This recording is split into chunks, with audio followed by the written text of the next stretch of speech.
throughout the history of the world, you have basically 100,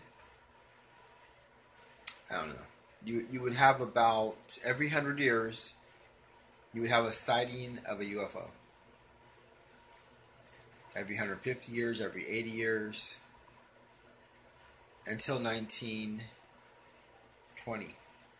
Then there were thousands worldwide.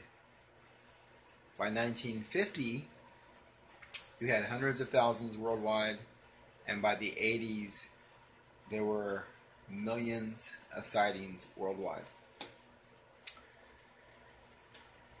Well, in the 80s and the 90s, a lot of abductees would talk about the implants, alien gray implants they were receiving inside their body.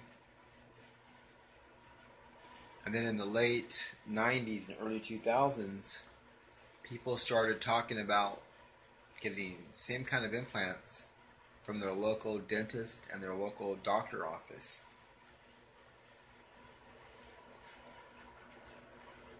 Then you have all this pagan symbolism that's popping up in our culture in the 80s. Basically, it pops in out of nowhere. Nowhere in our history of America, the first 250 years, nowhere in the history. Suddenly these symbols pop up everywhere, and they date back 6,000 years ago to child sacrifice to the gods. And there were sightings back then. There were alien grays drawn on the caves, on the walls, and then you had the giants showed up.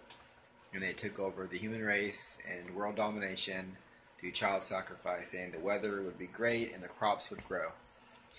Now they're back, and they've taken over our government by the 50s, completely over by the 80s and 90s.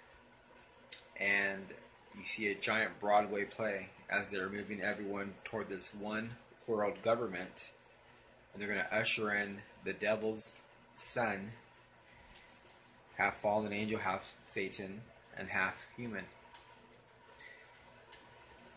The devil will get his kingdom for a short time, then Christ returns, rebuilds the earth, he goes back to the original plan, and that's it. Voila. That's why a popular study says when a person gets abducted and they cry out for Jesus Christ, the abduction immediately stops.